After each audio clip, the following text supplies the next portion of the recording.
श्रीरामपूर शहरातील गोंधवणी रोडवरील एज्युकेशन हायस्कूलच्या मागे 19 जानेवारी रोजी झालेल्या चाकू हल्ल्यातील जखमी तरुणाचा उपचारादरम्यान मृत्यू झाला आहे. सुनील औटी, वय वर्ष 27 असे मयत तरुणाचे नाव असून संभाजीनगर येथील घाटी रुग्णालयात त्याची प्राणज्योत मालवली. या घटनेनंतर संतप्त नातेवाईकांनी आणि हजारो नागरिकांच्या जमावाने मयत तरुणाचा मृतदेह थेट श्रीरामपूर शहर पोलीस ठाण्यात आणल्याने प्रचंड तणाव निर्माण झाला आहे.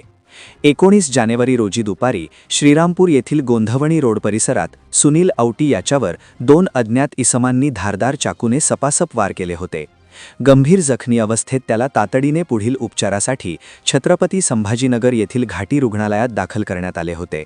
मात्र 3 दिवस मृत्यूशी झुंज दिल्यानंतर अखेर सुनीलचा दुर्दैवी मृत्यू झाला. सुनीलच्या मृत्यूची बातमी समजताच श्रीरामपुरात संपाची लाट पसरली. जोपर्यंत हल्लेखोर आणि हत्येमागील कटाचा मुख्य सूत्रधार गजाआर होत नाही तोपर्यंत अंत्यसंस्कार करणार नाही अशी भूमिका नातेवाईकांनी घेत रुग्णवाहिकेतून मृतदेह थेट श्रीरामपूर शहर पोलीस ठाण्यात आणण्यात आला. 19 तारखेला गोंधवणीला सुनील सोमनाथ औटे याच्यावर प्राणघातक हल्ला झाला. त्याला चाकूने स्लॅब केले, वार केले, तर ते गंभीर जखमी झाला होता. त्याला उपचारासाठी पहिले लोणीला हलवण्यात आले. तिकडे डॉक्टरांनी सांगितलं की त्याची प्रकृती आता ठीक नाही आहे, लय गंभीर आहे. तर मग त्याला औरंगाबादमध्ये घाटीला शिफ्ट केले. तिकडे त्याचा उपचार दरम्यान मृत्यू झाला. तर त्याचा पोस्टमॉर्टम होऊन आता आम्ही डायरेक्ट पोलीस स्टेशनला त्याच्या डेड बॉडी घेऊन आलो. आणि त्याची आईची आणि आम्ही सगळ्यांची ही विनंती आहे प्रशासनाला की आम्हाला न्याय मिळावा. आणि जे आरोपी मोकाट आहे, फिर्यादीमध्ये त्याच्या आईने 2 लोकांचे नाव घेतले होते. त्यांनी त्याला मारले, वार केले, परंतु काल त्याला शुद्धीवर आला होता. आमच्याकडे त्याचा एक छोटासा व्हिडिओ पण आहे. त्याच्यात त्याला विचारले तर इशाऱ्याने तो म्हणत होता की शिर्डीचे प्रदीप सरोदे आणि निलेश जाधव हे मला सतत त्याने धमकी देत होते. आणि हे जे भोसले कंपनी आहे, बनसोडे कंपनी, जे पण तीन भाऊ आहे, त्यांचे नाव माझ्या लक्षात नाही आहे.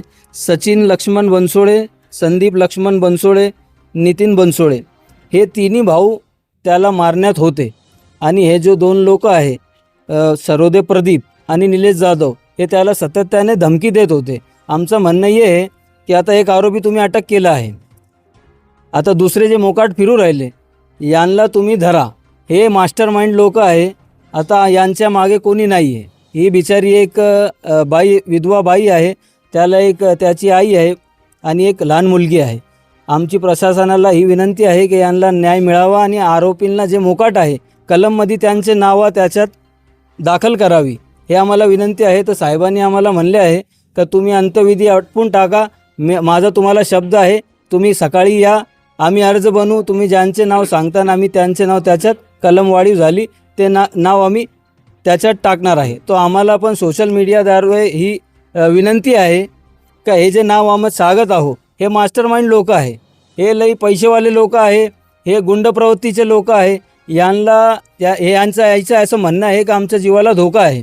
तर तुम्ही आम्हाला थोडी सपोर्ट पण करा आणि आमची मदत पण करा. आणि प्रशासनाला ही विनंती कळकळीत आहे की हे जे नाव आम्ही सांगितलं आहे ते कलम वाढीमध्ये त्यांचे नावं तुम्ही टाका आणि जे मोकाट आहे त्यांच्यावर कारवाई करा. तारखेच्या दिवशी माझ्या मुलाला मारण्यात आले, म्हणजे चाकूनी वार केले. सचिन लक्ष्मण बनसोडे, संदीप लक्ष्मण बनसोडे, नितीन बनसोडे यांनी माझ्या मुलाला मारलं आणि वार केले आणि रक्तामध्ये तो पूर्णपणे पडलेला होता. मग आम्ही कंप्लेंट द्यायला गेलो होतो 19 तारखेच्या दिवशी. आणि याच्यामध्ये मला न्याय पाहिजे. आणि जे लोक माझ्या मुलाला धमकी देते ते निलेश जाधव आणि प्रदीप सरवदे. आता नेमकी काय त्याचं नेमकी कशी आलेला आहात, इथं काय मागणी आहे तुमची? आमची मागणी आहे का न्याय मिळवून द्यावा. जे मोकार फिरत आहे त्यांना देवाने अटक करावं त्यांनी. यावेळी पोलीस ठाण्याला हजारो नागरिकांच्या जमावाने घेराव घालत आरोपींना तात्काळ अटक करा अशी मागणी केली. परिस्थितीचे गांभीर्य ओळखून वरिष्ठ पोलीस अधिकाऱ्यांनी घटनास्थळी धाव घेतली. हल्ल्यामागील मुख्य आरोपी आणि मास्टरमाइंडला लवकरात लवकर अटक करून कठोर कारवाई केली जाईल असे लेखी आश्वासन दिल्यानंतरच नातेवाईकांनी मृतदेह ताब्यात घेतला. त्यानंतर शोकाकुल वातावरणात सुनील औटी यांच्यावर अंत्यसंस्कार करण्यात आले.